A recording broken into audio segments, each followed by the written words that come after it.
some sidewalks that needed to be completed throughout the past year. The contractor has done that, and the city engineering department has inspected the sidewalks, and they do conform with city standards. Okay. Would anyone like to offer that motion? I'll offer that up. Motion by Councilman Davis, second by Councilman Roberts. Mr. Higginbotham? Councilman Davis? Yes. Councilman Roberts? Yes. Councilman Hinton? Yes. Councilman Hogg? Yes. Motion carries. 783 is a second reading, permanent resolution accepting maintenance for municipal public improvements at Lot 1, EF Maxwell subdivision. That is 1001 30th Avenue. Mr. Higginbotham? Yes, sir. This particular property was constructed for the purposes of a construction business here in town. They have met the requirements of the engineering department. Okay. Any member of council would like to make a motion on this? I'll make the motion. All right, that's a motion by Councilman Hinton. Second? Second. Second by Councilman Davis. Mr. Higginbotham? Councilman Hinton? Yes. Councilman Davis? Yes. Councilman Roberts? Yes. Councilman Hogg? Yes. Motion carries. 784, second reading. This is an ordinance amending Chapter 14 of the Municipal Code pertaining to community cats. Mr. Davis. Yes, Mr. President. As you know, you heard a presentation from a group advocating the trap neuter return program along with a proposed ordinance. Over the past 2 weeks, Councilman Roberts and I have worked very closely on this to modify it, and it is now in a form that would allow this to be a tool to be used by animal control. It would not replace animal control. It would not apply in residential neighborhoods if someone moved and left and abandoned their family pet. It would not start a new colony of feral cats. And the bottom line is the ultimate decision-making as to when the program would be appropriate will be up to the city administrator and the chief of police, who's in charge of animal control. So it defines the fact that this is a tool that can be used by animal control, but it does not replace our animal control program. Okay, thank you. Once again, this would be a tool and not to replace. So would any member of council like to make that in the form of a motion? I'll make that motion. That's a motion. Motion by Councilman Roberts, second by Councilman Hinton. Mr. Higginbotham? Councilman Roberts? Yes. Councilman Hinton? Yes. Councilman Davis? Yes. Councilman Hogg? Yes. Motion carries. There's no resolutions of a temporary nature. We'll go on to 8A1, new business. This is the first reading. It's an annexation of 0.3 acres located at 308 48th Avenue. Ms. Ram? This request comes from Mr. Charlie Cecil Morris Jr. It is a request to annex 3/10 of an acre located at 308 48th Avenue. The property will have an initial zoning of agricultural. Mr. Morris is requesting the annexation to receive city services, and this does come with a favorable recommendation from the Planning Commission. Okay. Would any member of council like to offer that for first reading? I'll offer that up. Offered by Councilman Roberts. 8A2 is the first reading of an annexation of 42.38 acres located east of Flatwoods Road and south of Booth Estate subdivision. Ms. Ram? Yes, sir. This, the next request and the request after that are the same piece of property, 42.38 acres of land located east of Flatwoods Road and south of Booth Estate subdivision. The property owner is the Thompson Family Limited. The property is currently undeveloped and will have an initial zoning of agricultural. The next item on the agenda is to request that same parcel to be zoned RS4. Both of these do come with a favorable recommendation from the Planning Commission. Okay. I'll offer that for a first reading. 8A3, as you just described, is the rezoning of this from AG to RS4. I'll also offer that for a first reading. 8A4 is the first reading of a permanent resolution accepting maintenance for municipal improvements in the Summit subdivision, Phase 2. Mr. Higginbotham. Yes, sir. The engineering department has reviewed Phase 2, and it has been constructed to the city requirements. Okay. Would anyone like to offer that for a first reading? I'll offer that up for a first reading. Councilman Davis?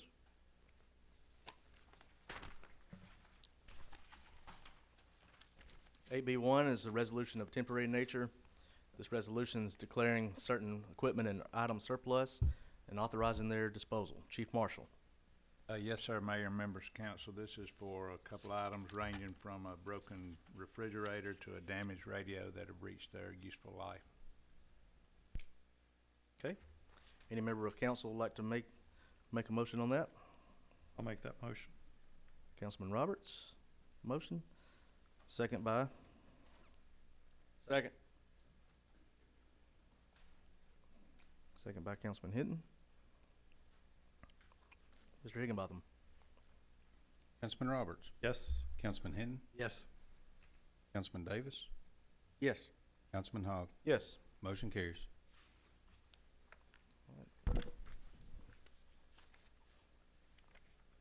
Item eight B two is a resolution awarding bid file 19-01 Buckhead's Drainage Way Cleanup. Ms. Starnes.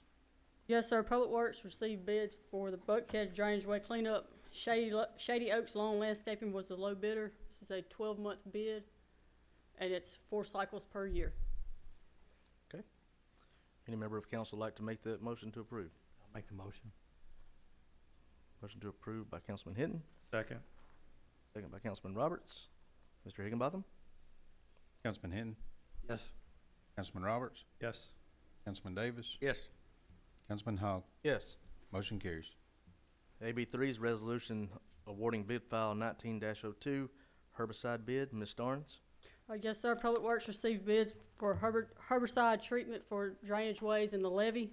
This is a 3-year bid. Edco was actually the only bidder. This is below budget. Below budget. Correct. Even better. I'll make that motion. Can I get a second? Second. Second by Councilman Davis. Mr. Higginbotham? Councilman Hogg, Yes. Councilman Davis, Yes. Councilman Roberts, Yes. Councilman Hinton. Yes. Motion carries. AB four is a resolution authorizing the mayor to enter into an annual agreement with Lawrence, Hitt, and Pugh LLP to audit the financial statement of the city of Northport for the 2018 fiscal year. Mr. Higginbotham.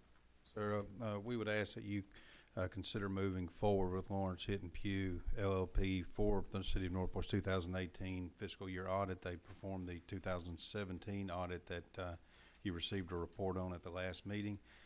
The contract is a 1-year contract with a not-to-exceed fee amount of $100,000. This is the same amount that you approved for last year's 2017 audit.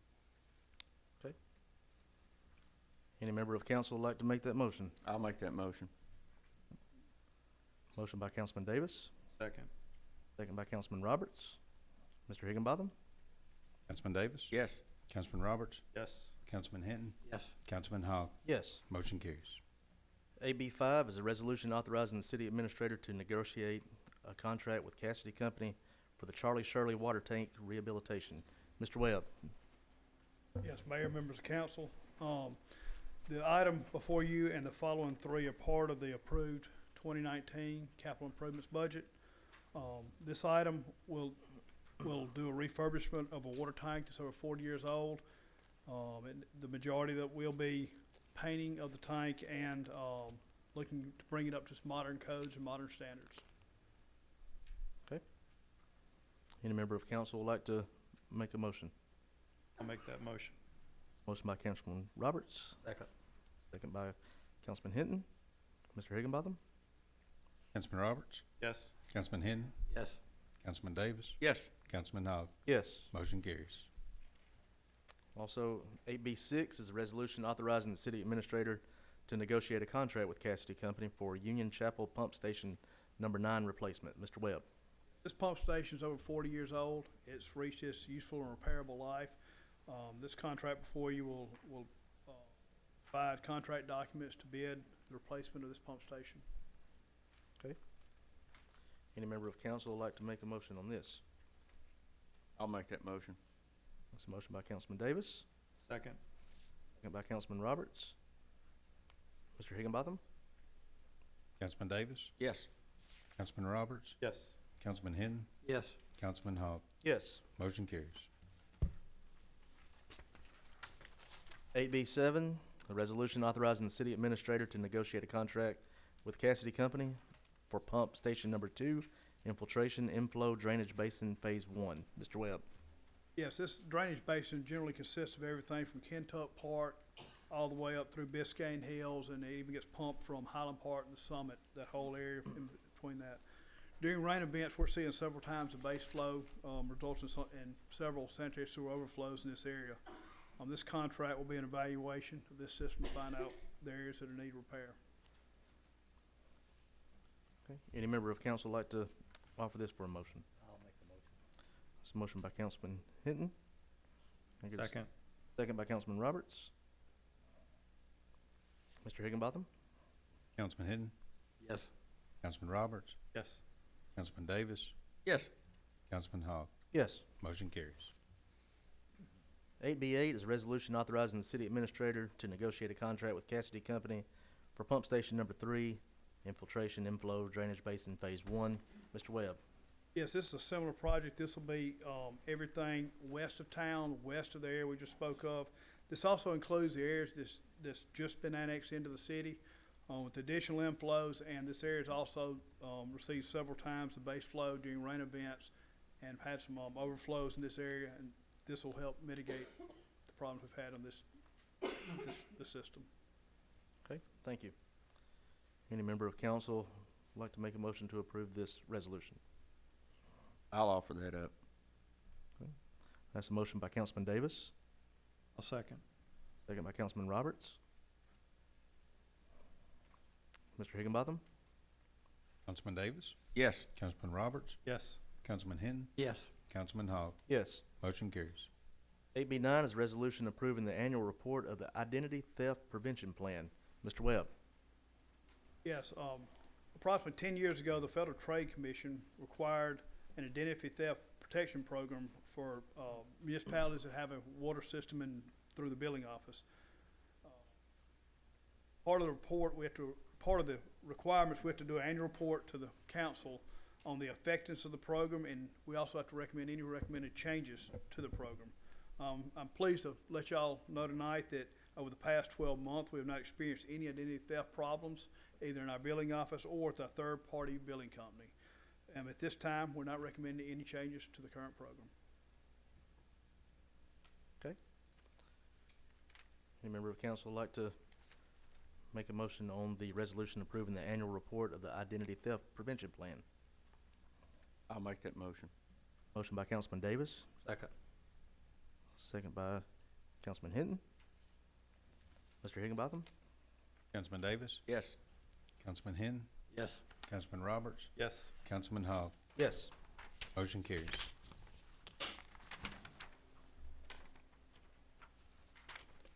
Item C is your consent agenda. This ranges from previous minutes, bill listing, PO requisitions, travel and training. Any member of council would like to make a motion to approve the consent agenda as printed? I'll make that motion. Second. Motion by Councilman Roberts, second by Councilman Hinton. Mr. Higginbotham? Councilman Roberts, Yes. Councilman Hinton, Yes. Councilman Davis, Yes. Councilman Hogg. Yes. Motion carries. Item 9 is reports of special committees of council. Do any council member or mayor have any reports? Councilman Hogg, I do have an update on the Projects Committee. We meet every second Monday at 9 o'clock in the pre-council meeting, so if any of you would like to come and attend and see what's going on with your utilities, your public works, IT, and things like that, things that you can see being done in the city.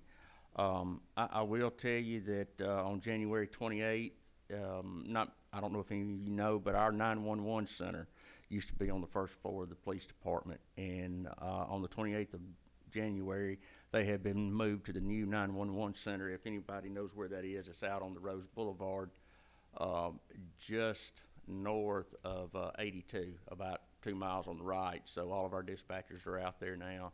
And the we had budgeted somewhere around $74,000 to convert over to the 911 center. Many thanks to the IT department. We came in at $65,000, so we're about $7,000 to $8,000 under budget on that.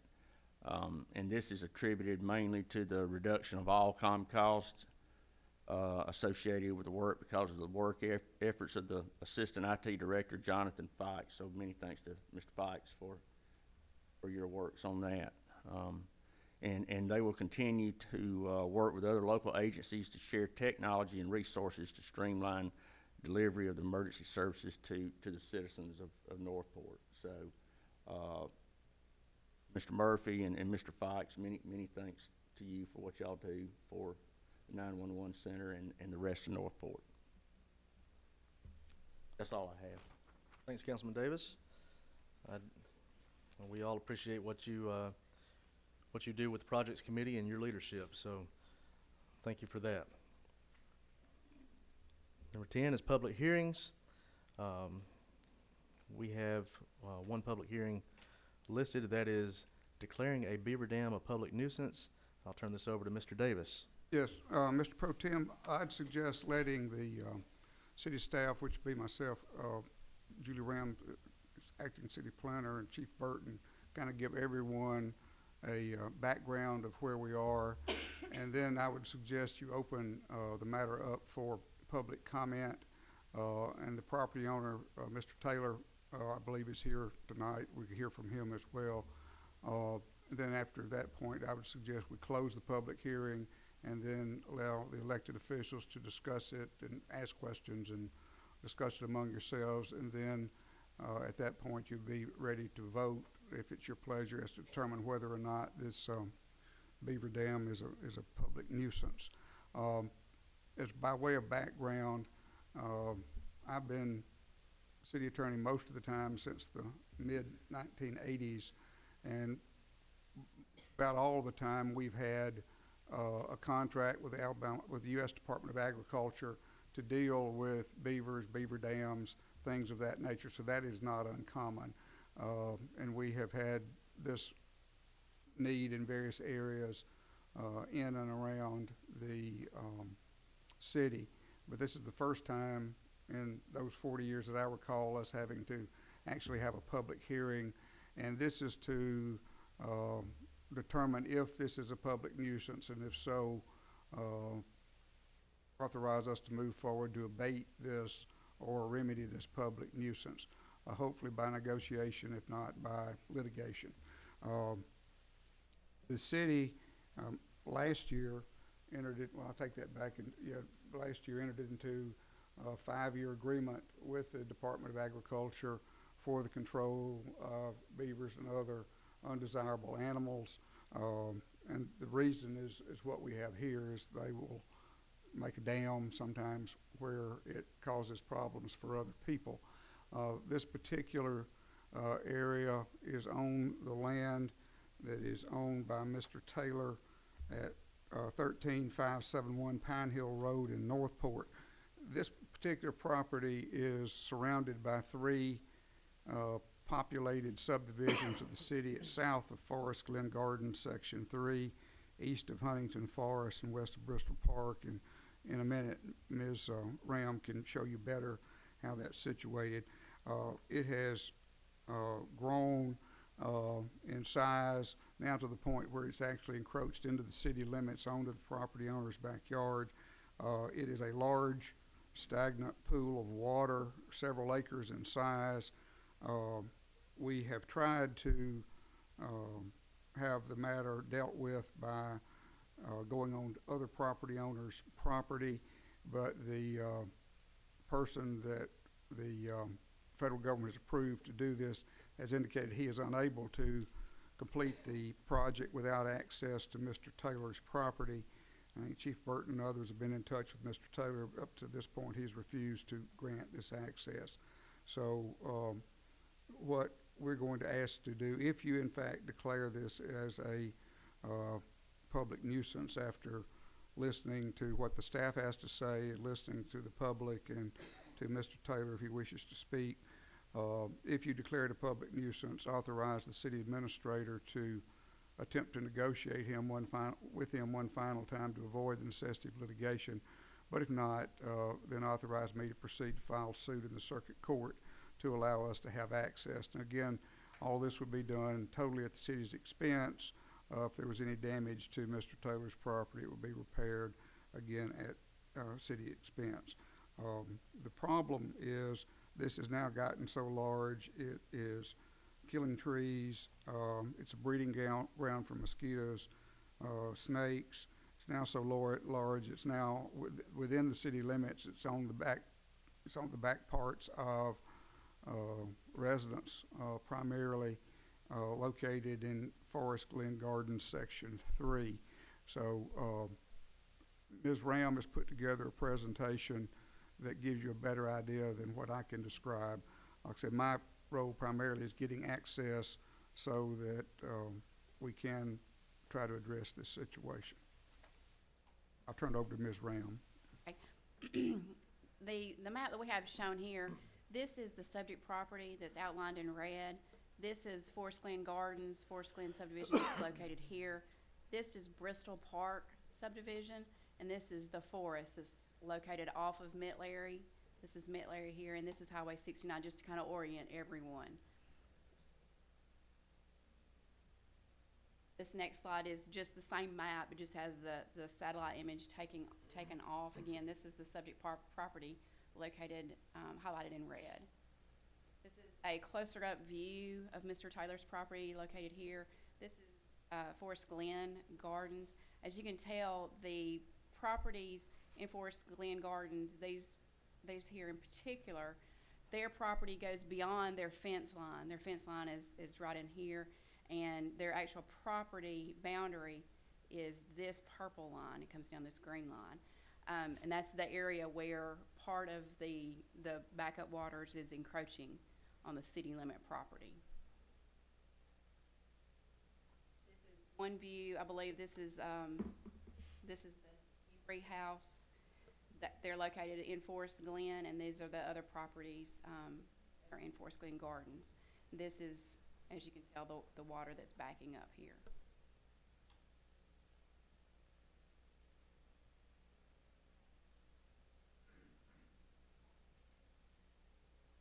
Just to kind of orient you a little bit, I think Mr. Taylor's residence is located in this area, and Pine Hill Road comes up in this direction.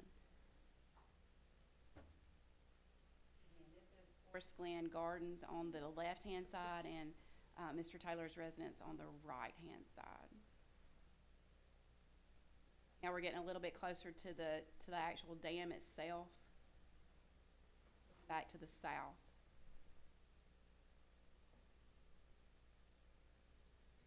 You can see here, I believe this is one of the original branch streams from the dam. Property here in the background is Bristol Park, and then Forest Glen is located on the top left-hand side. Now this view is looking back directly north. The dam is located in this area, and then this is Forest Glen Gardens. Now I'll turn it over to Chief Burton. I think he's had some discussions with the property owner and the USDA consultant. Yes, we spoke with the USDA consultant, and he's assured us that the best way to take care of, and possibly the only way to take care of this, is to have access to Mr. Taylor's land. It would be a small portion of the access there, but if you'll look, the northern part where the neighborhoods are, that's the high end. The low end is on Mr. Taylor's part, and he's told us that there's about a 12 to 15 foot dam there that he needs to either blow, which that was one option, but he can't do that. He needs to dig it out at the 15 foot portion on Mr. Taylor's land. We've received several calls from neighbors from Forest Glen Gardens, I guess, to where they're killing snakes daily at one point in their backyards, and this is a neighborhood with small kids, families. They can't enjoy the back of their homes because of the mosquitoes that would fly in from I guess the Beaver-made lake there. So they're not really enjoying any of their any portion of the backyard if they're anywhere close to this lake. Okay. Mr. Davis, Ms. Ram, anything else? Just make the point that this is really not a lake. It is a stagnant pool of water, just like if you had water in a tire where mosquitoes would grow and breed. That's what you have here, because the beavers keep literally raising the bar. And so the longer this is allowed to continue, the higher the water is going to get, and the more trees that are killed. You can tell from the photographs, a number of trees have been killed because of this body of water and how long it's been in place. But it's gotten to the point where we really don't, in my opinion, don't have any choice other than go to court if that's necessary to abate this nuisance. Okay, Ms. Ram, anything else? Okay. Since this is a public hearing, we will now open the floor for anyone that wants to come and make a comment in regards to this this public hearing. So I'll open the floor for public comment. When you come forward, just remember to please limit to 3 minutes and state your name and address for the record, please. Good evening.